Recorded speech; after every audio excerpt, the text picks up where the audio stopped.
sur ma chaîne YouTube. C'est la toute première vidéo, toute première expérience pour moi. Je suis ravie que vous soyez arrivés là.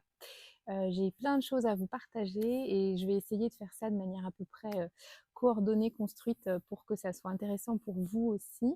Donc merci et je suis très heureuse d'avoir ce format d'expression et je vous expliquerai un peu plus tard dans cette vidéo pourquoi j'ai eu envie de créer ce format et pourquoi il prend cette forme-là alors qu'il y a plein d'autres formes possibles. Donc voilà, dans cette vidéo, je vais surtout me présenter assez rapidement et puis vous dire pourquoi une chaîne YouTube, pourquoi maintenant. Qu'est-ce que vous allez pouvoir y trouver, ce que vous y trouverez pas, pourquoi.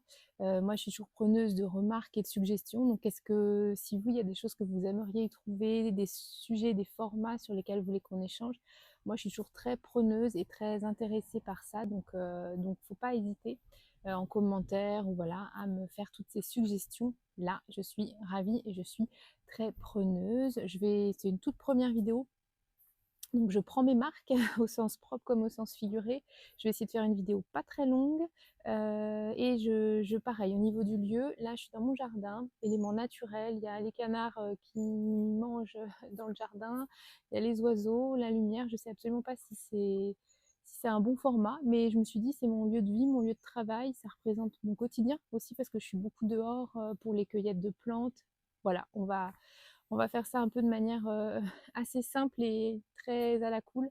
Donc voilà pourquoi je vous propose ce petit format et ce décor assez spontané qui est mon jardin. Je pense que c'est l'occasion, ce premier épisode, c'est l'occasion de me présenter, de prendre le temps de vous parler un peu de qui je suis, de ce que je fais rapidement. Donc je m'appelle Doriane, je suis teinturière végétale depuis 2016. Donc ça fait bientôt 10 ans. C'est ma profession vraiment, c'est mon activité. J'ai créé Maison Septembre en 2019. Donc là, ça fait 6 ans que c'est vraiment mon activité à temps plein, mon travail pour lequel je me forme régulièrement et qui occupe tout mon temps de travail. Voilà, donc Maison Septembre, j'ai créé Maison Septembre en 2019. Maison Septembre, c'est plusieurs choses différentes. C'est une gamme de laines, des laines naturelles teintes avec des plantes, aussi des fils à broder ou à faire de la dentelle. C'est également des kits, des fournitures et des kits de teinture pour découvrir la teinture par soi-même, la tester, en faire l'expérience tout seul à la maison et se dire que c'est quand même pas mal et qu'on peut bien s'en sortir et que c'est assez gratifiant comme expérience. Et j'ai aussi toute une activité de formation et d'enseignement à la teinture. Donc je fais beaucoup de stages justement là dans mon lieu, qui est à la fois mon lieu de vie et mon lieu de travail. Et aussi, j'ai eu la chance de faire des vidéos de cours pour la plateforme en ligne Artésane. Et j'ai aussi écrit 2 livres aux éditions Erol en 2022 et 2023. Ils sont là, je vais vous les montrer rapidement. Donc ça, c'est le premier, Plante tinctoriale, qui a été publié en 2022. Et donc lui, c'est vraiment un panel de plantes tinctoriales détaillées. Et le deuxième, Teindre la laine, qui a été publié en 2023. Et donc lui, c'est un peu plus spécifique sur la teinture de laine. Là, l'objet aujourd'hui, c'est pas du tout de vous montrer mes livres, ce que j'ai mis dedans, etc. On pourra le faire si ça vous intéresse à l'occasion, et puis pas du tout que avec mes livres. Je trouve que ce qui pourrait être éventuellement intéressant, c'était une idée que j'avais, c'est de faire des épisodes sur des bouquins qui portent sur la teinture végétale, et puis de les ouvrir, de les feuilleter un peu ensemble, et puis de vous dire, comme ça, vous pouvez réaliser si c'est des livres qui vous plairaient ou pas.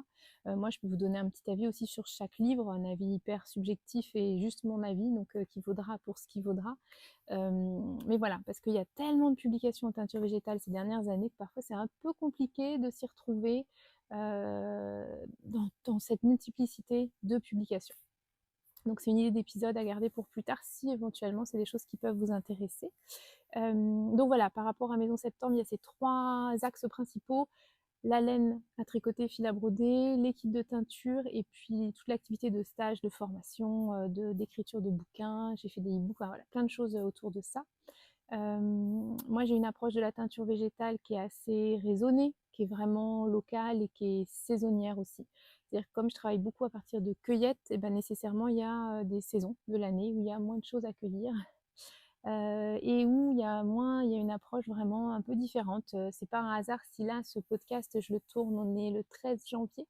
qu'on est au cœur de l'hiver et voilà, en hiver, c'est pas la pleine saison pour la teinture. Il y a plein de choses à faire, mais on va dire que c'est pas la saison où il y a le plus de choses à faire en teinture et en récolte.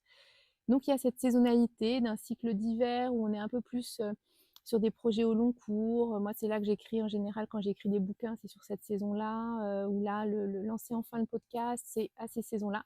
Puis printemps-été, je vais un peu disparaître et je vais être cueillette teinture à fond, à fond. Et il y a ce respect des saisons un peu en lien avec le cycle de la terre et le cycle surtout le cycle de vie des végétaux.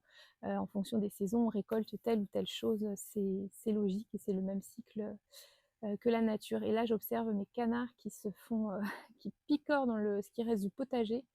Et ils sont assez mignons. J'essaierai de vous mettre quelques images parce que c'est quand même des petits animaux très mignons.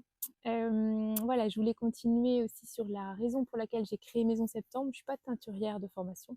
Je pense il n'y a pas vraiment de teinturier, de teinturière végétaux de formation. C'est une reconversion. Si vous voulez, je pourrais aussi vous parler de mon parcours pro si ça peut éventuellement vous intéresser. Mais voilà, c'est à l'occasion d'un départ d'une grande ville que j'ai eu à cœur de créer autre chose, de créer vraiment quelque chose qui soit en lien avec la nature, qui me plaise, qui réponde aussi à des valeurs de quitter la grande ville, donc quitter un certain cycle de consommation pour arriver sur un mode de vie un peu différent, de consommer moins, consommer autrement, se poser des questions sur ce qu'on consomme. Voilà, il y a eu vraiment cette prise de conscience et ces questionnements à ce moment-là. C'était corrélé à un moment où j'attendais aussi notre deuxième enfant. Donc voilà, c'était vraiment une période avec plein d'interrogations, plein de questionnements. J'ai pas, j'ai quitté mon boulot salarié, j'ai aimé mon travail jusqu'à ce que je l'arrête. C'est pas le dégoût de mon travail qui m'a conduit à créer Maison Septembre. J'étais encore pleine d'énergie. C'était un vrai choix quelque part. J'aurais pu continuer mon boulot salarié que j'aimais et que j'aime. Et je suis toujours admirative des gens qui. Mes derniers postes, j'étais travailleuse sociale. Et voilà, donc je suis toujours admirative des gens qui font ces boulots-là. Mais en tout cas, j'avais aussi envie d'explorer autre chose. Le changement de lieu de vie, je pense que ça a pas mal alimenté ça. Et donc ça, c'est une mutation, c'est un changement qui s'est fait. Ma fille est née en 2018 et j'ai créé Maison Septembre en 2019. Donc ça fait maintenant 6 ans. Ça me semble à la fois long et très court. J'ai l'impression que c'est passé en une seconde et pourtant non. Donc voilà, dans ce podcast, l'idée c'est aussi de vous présenter un peu ce cheminement, de présenter un peu la réalité d'un mode de vie à la campagne, dans une petite unité artisanale, un tout petit atelier qui est le mien, comment on concilie tout ça. Et puis nécessairement, je pense qu'il y aura aussi des tranches de vie quelque part parce que vous allez voir, ça impacte en fait. Il y a nécessairement un lien entre l'activité, le travail à l'atelier, la vie de famille. C'est renforcé aussi par le fait que mon lieu de vie, c'est le lieu où je travaille. Il faut vraiment que je fasse une vidéo pour vous montrer la configuration au niveau des bâtiments. C'est une ancienne ferme, un ancien corps de ferme avec plusieurs bâtiments. Des bâtiments où c'est ma maison, mon habitation, et puis deux autres bâtiments qui sont dédiés à mon activité professionnelle, et notamment un des bâtiments que j'ai juste en face de moi, qui va changer de visage et de destination au cours de l'année, avec du coup une surprise, je pense fin mai, début juin, mais j'aurai l'occasion de vous en reparler. Et j'aimerais vraiment, j'ai à cœur de vous associer à ce projet aussi, il faudra que je vous reparle de ça. Donc à noter pour la suite des épisodes de podcast.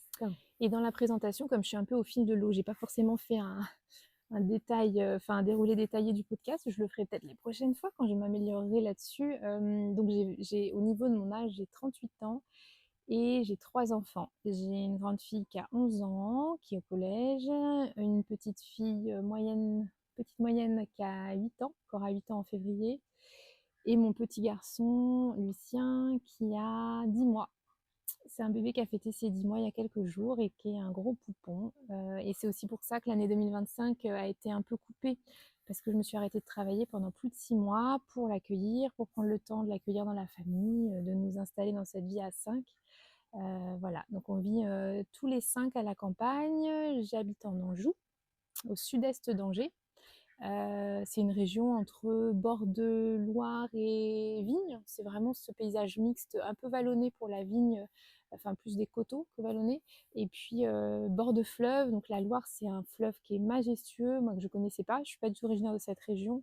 C'est un fleuve qui est sauvage, qui est qui produit des couleurs, c'est assez magnifique. Moi, je suis hyper, impressionnée par ce paysage naturel. Je crois que c'est un fleuve qui est pas domestiqué, c'est un des fleuves d'Europe qui est pas domestiqué, c'est-à-dire dont on laisse le cours, libre, il y a très peu de contraintes, posées par l'humain et ça en fait au niveau de la biodiversité, des paysages, des lumières, que ça ressort. C'est vraiment quelque chose d'hyper intéressant.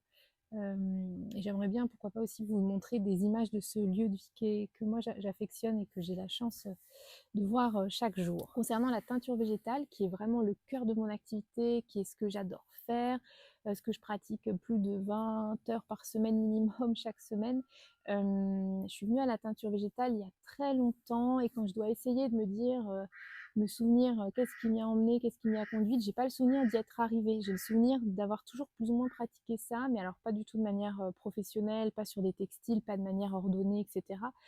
Plus de manière assez intuitive en tant qu'enfant à faire de la tambouille. J'ai grandi aussi à la campagne. Faire de la tambouille, mélanger des trucs, faire de la couleur, des choses comme ça. Ça, c'est un truc qui a toujours été présent dans mon environnement. Ma mère et ma grand-mère, mais surtout ma mère, on a fait beaucoup de bricolage étant enfant. Ma mère était enseignante et on a eu la chance d'avoir une maman présente les mercredis, les vacances. Pardon. Et on a fait énormément de loisirs créatifs, de choses. Et ça m'a beaucoup marqué. Et je pense que ça a été peut-être le point de départ de quelque chose de créatif où naturellement j'aime beaucoup ça. Donc ça, c'est quelque chose de très présent. Et finalement, moi, je suis venue au tricot par la teinture. J'ai d'abord commencé à explorer la teinture végétale sur des fibres au départ végétales, cellulosiques, donc coton, lin, des choses comme ça. Et ensuite, je suis venue à la teinture de laine et donc au tricot. Même si pareil, j'ai toujours fait du tricot, j'ai toujours su tricoter. Ça, c'est quelque chose qui m'a été transmis quand j'étais enfant par ma mère. Euh, mais je savais tricoter, je savais faire une maille endroit, une maille envers, la base. Mais en revanche, j'avais dû faire quelques écharpes, des choses comme ça, mais je tricotais pas pour moi, je tricotais pas vraiment d'ouvrage. Ça, c'est un truc que j'ai vraiment découvert après, au fur et à mesure. Voilà, j'ai fait une petite interruption qui me permet de vous présenter O'Malley, un des chats de la maison. Ici, c'est une maison, on a 2 chats. Et O'Malley, c'est le chat le plus mignon du monde, je pense. Enfin, a priori. J'ai pas rencontré tous les chats du monde, mais il est en lice. Je pense qu'il pourrait être dans le trio final, tellement il est trop mignon. Mais bon, voilà, je vais le laisser retourner vivre sa petite vie de chat alentour. Et donc, reprendre sur la teinture végétale. Et en effet, sur le fait que finalement, moi, c'est la teinture qui m'a emmenée au tricot plus que l'inverse. Mais je disais que oui, le tricot, moi, c'est quelque chose qui finalement est arrivé dans ma vie un peu après la teinture. Et quand je me suis mise à tricoter pour classiquement pour mes enfants, et puis après pour moi, un premier pull, un deuxième pull. Mais j'ai fait de la teinture avant de faire du tricot et avant de découvrir vraiment la matière laine. Et c'est pour ça que ça fait beaucoup plus longtemps que je fais de la teinture que j'ai créé Maison Septembre, parce que Maison Septembre, ça a finalement été vraiment la rencontre entre la teinture, la manière de faire de la teinture végétale, qu'est-ce que la teinture végétale, la teinture naturelle, et la rencontre avec la laine, la matière laine. Et c'est vraiment la rencontre entre ces deux univers, l'univers des laines naturelles et l'univers de la teinture végétale, qui a donné lieu, qui a donné naissance à Maison Septembre. Ça s'est un peu imposé comme ça, avec ces deux, en fait, c'est deux univers qui sont complémentaires, mais qui sont hyper riches, hyper complexes tous les deux, donc qui sont passionnants, qui sont complexes dans le sens où il y a plein de choses à apprendre. Il y a la teinture naturelle, la teinture végétale, avant de la maîtriser. Je pense qu'on peut occuper une vie entière avant de la maîtriser ou d'avoir l'impression de la maîtriser. Les laines naturelles, le travail de la fibre, c'est pareil, ça peut prendre du temps, de bien sentir la matière, la comprendre, voir comment elle réagit, ce qu'elle aime pas, ce qu'elle supporte pas. À la fois quand on la travaille en teinture dans les cuves de teinture et aussi en tricot, quand on la transforme, quand on la tricote, l'importance, je vais pas revenir là-dessus, vous savez ça peut-être mieux que moi, mais de l'échantillon, de faire coïncider vraiment la matière avec le projet et finalement de prendre un temps long sur ces sujets-là. Voilà, donc c'est vraiment la rencontre entre ces deux univers, la teinture et la laine naturelle, qui a donné naissance à Maison Septembre. Et moi, ça a été une chance parce que ça m'a permis d'associer ces deux choses qui me passionnent dans la vie et de les travailler ensemble. Et voilà, et donc j'ai des journées parfois qui sont beaucoup plus dédiées à ce qui va être teinture pure, c'est-à-dire la récolte, la cueillette, le conditionnement, préparer des bains de mordançage, des bains de teinture, et puis d'autres journées qui au contraire vont être beaucoup plus centrées sur la matière laine, sélectionner les fils, ou alors faire un travail avec les filatures sur comment j'aimerais que les fils soient au niveau du retors, de l'épaisseur, des mélanges de matière, enfin des choses comme ça. Et puis la préparation des écheveaux, si besoin le nettoyage des écheveaux. S'ils sont un petit peu gras et que je sais que ça va faire obstacle à l'entrée de la teinture, les dégraisser. Voilà, donc ça peut être des journées où je suis uniquement dans la manipulation de la laine et il n'y a pas de question de couleur, il n'y a pas de question de teinture végétale au sens propre. Donc voilà, c'est l'association de ces deux univers qui a vraiment donné naissance à Maison Septembre. Et puis après Maison Septembre, il y a aussi une autre valeur, moi, qui compte énormément, c'est qu'en découvrant la teinture végétale, j'ai découvert à quel point c'était un savoir-faire ancien et c'était un savoir-faire qu'on avait failli perdre, qui avait failli disparaître, ou en tout cas, on a failli en perdre des parties vraiment importantes parce que c'était un savoir-faire d'atelier, c'est-à-dire que c'était vraiment une transmission qui était très orale, c'est-à-dire transmis des maîtres teinturiers vers leurs apprentis oralement, avec certaines recettes qui étaient écrites, mais déjà pas dans tous les ateliers, pas par tous les maîtres teinturiers. Et puis surtout, si vous avez fait un peu de teinture ou si vous voyez un peu ce genre de choses, peut-être que c'est le cas en cuisine, c'est peut-être assez proche de la cuisine aussi là-dessus, mais parfois on retrouve des recettes anciennes de teinture, on les fait, on les applique, même recette, même quantité, on fait tout pareil. Le résultat n'est pas du tout le même, c'est pas la couleur qu'on est censé obtenir. Et ça, c'est les secrets d'atelier. Les secrets d'atelier, c'est, je pense, comme en cuisine, le petit ingrédient mystère qu'on note pas dans la recette, qu'on se transmet, admettons, de descendants, mère en fille, machin, mais qu'on va pas écrire dans le carnet de recettes, qu'on va pas écrire dans le carnet de teinture. Et donc, il se transmet pas. Et finalement, cette absence de transmission, à un moment donné, la teinture végétale, comme il y a eu aussi une explosion des couleurs issues de la pétrochimie, à un moment donné, la teinture végétale, c'était vraiment quelque chose qui était très peu pratiqué et qui a failli se perdre. Donc heureusement, depuis une dizaine d'années, il y a vraiment une revitalisation à la transmission, ce qui fait que je pense que là, on échappe à ce risque qui était encore réel. Moi, quand j'ai commencé il y a plus de 10 ans, c'était difficile de trouver des sources, c'était difficile de trouver des vraies infos, c'était encore plus dur de trouver des gens qui transmettaient. Parce que les teinturiers, moi, que j'ai connus à cette époque, c'était des personnes âgées, c'était des personnes vraiment en toute fin de parcours. Certains étaient dans une démarche de chercher à transmettre, mais aussi certains étaient dans une démarche de se dire, bah, c'est trop tard, en fait, là, on a raté le coche, notre savoir-faire va disparaître avec nous. Donc un truc quand même un peu pas sur la pente ascendante. Et puis, inversion de tendance, il y a eu le Covid, il y a eu plein de choses, les matières végétales, on prend conscience de tout ça, et hop, il y a eu une recrudescence d'intérêt pour ce sujet. Et tant mieux, et c'est très bien. Donc cette quasi-perte de savoir-faire dans la transmission, je pense qu'on y échappe. Mais tout ça pour dire que moi, quand j'ai commencé, en tout cas, je me suis assez vite dit, je transmettrai. Quand j'aurai des choses à transmettre et une maîtrise suffisante de ma discipline, au bout de quelques années de pratique, j'aimerais bien commencer à transmettre. Et c'est quelque chose que j'ai mis en place assez vite et que je regrette pas parce que j'aime énormément le faire, donc à l'occasion des stages ou même des bouquins, les cours artisanes, le podcast, c'est vraiment dans ça que ça s'inscrit, c'est se dire que finalement la dimension collective de transmission, de partage, elle est toujours positive et elle produit toujours des choses qui sont génératrices d'encore plus, que le collectif, il va pas nous priver de quelque chose. Au contraire, ça essaime, ça se transmet, ça se multiplie, d'autres personnes s'en emparent et le font vivre d'une manière un peu différente, d'une manière encore plus créative, créatrice. Et ça, c'est tout ce qu'on peut souhaiter, je pense, dans le cadre d'une discipline comme ça. Et moi, en tout cas, c'est ce que j'adore voir naître quand j'ai des anciens stagiaires qui reviennent vers moi, ou je vois des projets qui naissent, qui mettent en place. C'est vraiment des moments qui sont très chers pour moi parce que je me dis, bon, la toute petite graine qui a été lancée, ça y est, ça explose et puis ça fait des jolis parcours à suivre et à admirer aussi. Je m'étais dit que je ferais une vidéo très courte et là, je sais pas trop à combien de temps j'en suis, mais côté très court, à mon avis, va être un peu revu à la hausse. Mais je voulais aussi donc vous expliquer pourquoi cette chaîne YouTube. Ça me fait un peu chaîne YouTube. J'ai l'impression de m'embarquer dans un truc j'ai que 38 ans, mais j'ai l'impression d'être tellement un dinosaure d'être vieille, quoi, d'avoir du mal à comprendre les trucs. Donc là, j'espère que je vais réussir à produire quelque chose d'à peu près regardable et puis chouette à écouter. Et bon, et il faudra vraiment pas hésiter à me faire des retours et des commentaires parce que je prends vraiment mes marques et je suis pas du tout, c'est pas du tout ma zone de confort. Je viens pas du tout de cet univers-là. Mais en même temps, je me dis, je pars de zéro, je ne peux que progresser. J'espère avec vos remarques bienveillantes et nombreuses. La seule chose, c'est le micro, c'est ça. On On m'a conseillé parce que l'histoire de cette chaîne et de ce projet, c'est des échanges avec vous beaucoup parce qu'il y a, que ce soit pendant les stages ou sur les salons, on échange énormément sur la teinture végétale, les laines naturelles, sur tout plein de sujets comme ça, ou la vie entrepreneuriale aussi.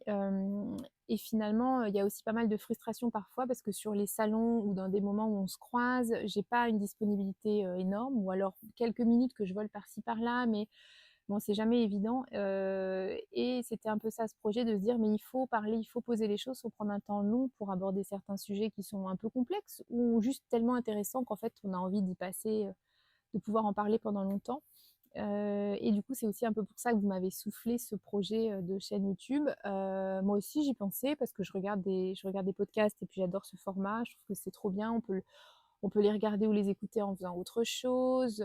C'est hyper varié. Enfin, c'est vraiment, je trouve, une ouverture vers le monde, vers autre chose qui est très précieuse. Euh, donc j'avais aussi à cœur de trouver un bon format. Il y a aussi voilà, plusieurs personnes, soit des collègues qui ont elles-mêmes leur chaîne YouTube. Je sais qu'il y a Élise The Comptoir Broderie qui a une chaîne YouTube que je regarde avec plaisir et que j'aime énormément. Il y a aussi le podcast Fait Main, Mélanie, avec laquelle j'ai eu des échanges sur le bien fondé d'un podcast pour, alors là, en l'occurrence, c'est un podcast audio, mais pour pouvoir un peu développer ses pensées, poser les choses avec un peu plus de temps long. Et donc, c'est aussi pour ça que je suis arrivée à cette idée de chaîne. Moi, sinon, l'autre média sur lequel je suis présente et que j'aime beaucoup, parce que c'est pareil, c'est une ouverture sur le monde, c'est une fenêtre qu'on ouvre, c'est Instagram, qui est trop bien. Moi, j'aime beaucoup ce réseau social-là. La seule limite, en effet, qui est pointée du doigt assez facilement par beaucoup de monde, c'est le format. Les formats, Instagram, on est sur du format très court ou du visuel percutant. Donc, c'est très cool, surtout quand on est teinturière végétale et qu'on fait de la couleur et qu'en fait, du format visuel, moi, j'en ai plein si je veux. Je sors mon téléphone, dans la journée, je peux produire énormément de photos que je peux publier sur Instagram et qui sont cool. Donc j'ai pas ce défaut qu'ont parfois certaines personnes qui vont avoir des boulots plus dans le service, pour lesquels ça va être beaucoup plus difficile d'illustrer joliment leur travail et avoir de quoi poster. Donc moi j'ai pas trop cet écueil-là, mais c'est vraiment le format. C'est vraiment avoir besoin d'un temps long et pouvoir prendre ce temps long pour ça. C'est vraiment ce qui me manque et ce que j'ai à cœur de développer avec cette chaîne YouTube. Donc c'est le projet de départ. Après, elle évoluera vers ce qu'elle évoluera, on verra. Voilà, je me fixe un cadre assez souple parce que j'ai envie que ça reste quelque chose d'agréable pour moi, pour vous aussi, qu'il y ait des digressions si besoin sur des sujets ou des thèmes ou des choses d'actualité ou des choses comme ça. Parce que je veux garder un truc fun. Donc, au niveau de ce que je vais partager sur cette chaîne YouTube, moi, je pensais partager donc des contenus et des réflexions et des échanges autour de la teinture naturelle, enfin de la teinture de manière générale, de la laine naturelle, des coulisses. Des coulisses, je trouve que c'est le format vidéo, c'est un format qui est très cool pour vous emmener dans les coulisses. J'aurais aimé aussi partager des choses sur le tricot, évidemment. Donc moi, je suis tricoteuse, je suis un peu brodeuse, je fais de la broderie et je suis un tout petit peu couturière. Donc il y aura peut-être un tout petit peu de contenu de broderie couture, mais alors vraiment en très grande amatrice, je vais y arriver. Et sinon, je voulais aussi vous partager des choses liées à la vie entrepreneuriale parce que je trouve que c'est un contenu qu'on trouve peut-être moins. Et moi, il m'a manqué tellement de choses quand j'ai commencé. Il y a beaucoup de choses que j'ai découvertes par expérience pour les vivre, des choses super, des choses vraiment pas super. Et voilà, ça pour le coup, ça m'a vraiment manqué. Et partager parfois au quotidien des petites choses cool et puis des choses moins cool, c'est assez, ça peut être, ça pourrait peut-être être sympa. Voilà, donc peut-être aussi un peu le côté vie à la campagne. Moi, c'est vrai que quand je reçois des gens en stage, souvent, c'est des gens qui vivent enfin, c'est des personnes qui viennent de la ville, parce que la plupart des Français vivent en ville. Je crois que c'est 70% des Français qui vivent en ville et 30% à la campagne. Et j'ai beaucoup de retours, c'est super ton lieu de vie. Et c'est vrai que c'est super, moi je suis très heureuse, mais voilà, il y a aussi qu'est-ce que ça implique de vivre à la campagne. Moi, il y a des choses qui me questionnent, genre comment on utilise nos voitures, comment on s'insère socialement dans un petit village, qu'est-ce que ça veut dire, comment on réussit ouais, à s'inscrire dans un tissu local quand en plus on a une activité, la teinture végétale, c'est pas un boulot que les gens connaissent forcément. Donc comment on intègre ça à un quotidien quand on est une forme de famille atypique aussi comme la nôtre. Voilà, c'est des choses, je trouve, ce rapport de la vie à la campagne qui est parfois un peu fantasmée. Même si moi je renoncerai pas à ça et je ferai pas la route arrière de revenir vivre à Paris. C'est pas du tout pour être dans une approche critique, c'est plus être dans une approche de nuance et de pragmatisme en fait concrètement. Qu'est-ce que ça implique, qu'est-ce que ça implique? Donc ça, je trouve ça potentiellement intéressant, mais peut-être que j'en parle là et que j'en reparlerai plus jamais. Je sais pas, on verra. Voilà, ça c'est affaire à suivre. Donc ça, c'est des choses dont je vais parler. Ce que vous verrez moins là sur cette chaîne YouTube, en tout cas là comme ça, sur cette première vidéo où j'essaie de poser un peu le cadre des choses, je pense qu'on verra, je vous montrerai pas forcément ce que je tricote parce que je trouve qu'il y a une multitude de chaînes géniales, de podcasts vraiment purement tricot avec des tricoteuses qui ont une connaissance des fils, qui ont une connaissance des modèles, de la diversité des modèles que moi j'aurais jamais parce que j'ai plus le temps ces dernières années d'avoir ce niveau d'expertise là.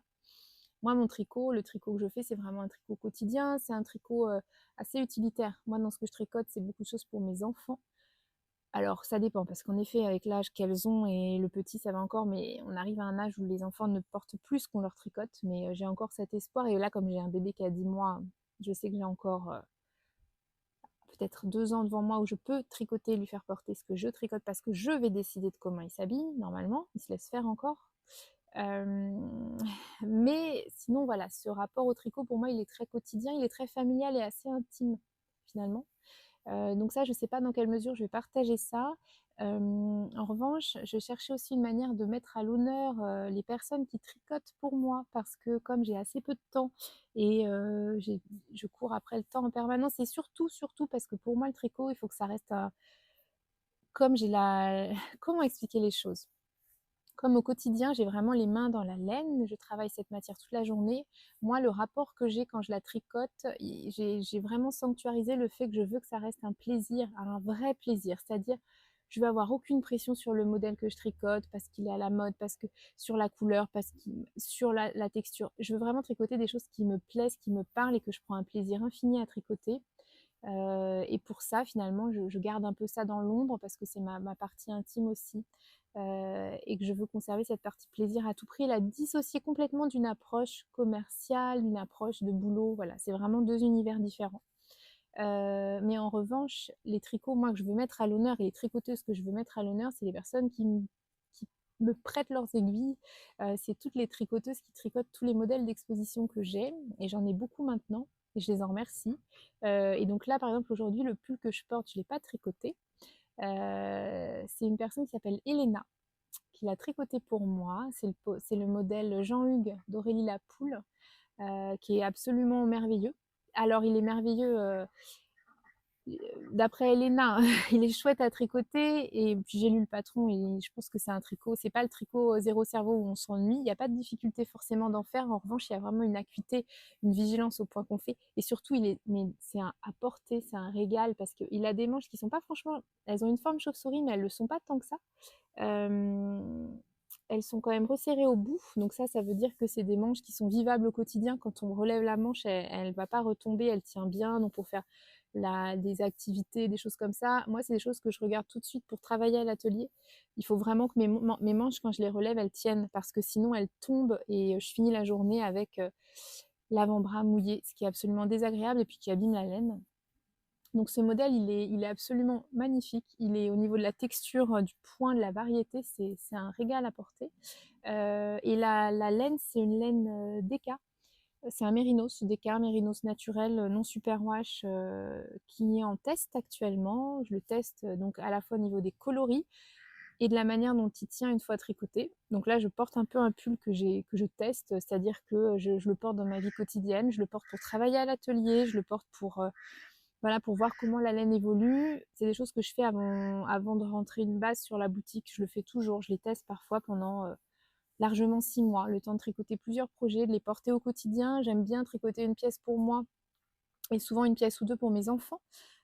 Pour voir aussi un peu ce que la vie d'un petit enfant fait à la laine, voir comment elle résiste et comment elle survit à une vie bien rempli de petits enfants qui courent partout dehors. Et voilà, une fois que ça c'est validé, que je suis satisfaite, j'envisage de rentrer la laine sur la boutique en ligne.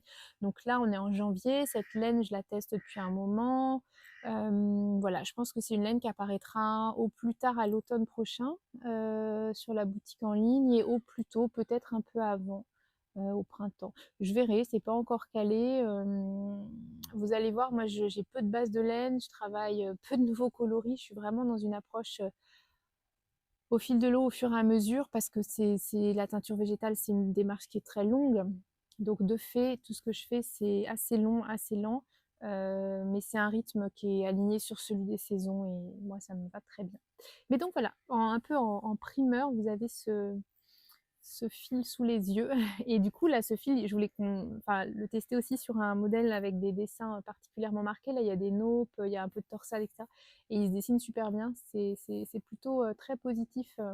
Voilà, mais je le porte depuis peu de temps. J'ai pas encore vraiment suffisamment testé. Voilà. Et typiquement, la couleur. Donc là, je sais pas si vous voyez bien la couleur au niveau des.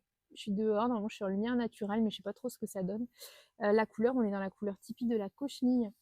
La cochenille qui est un petit insecte. Et donc ça fait vraiment ce rose, ça fait un peu un rose rouge framboise. En fait, ça fait une couleur fuchsia rose du côté froid des couleurs. Du cercle chromatique, on est vraiment du côté couleur froide.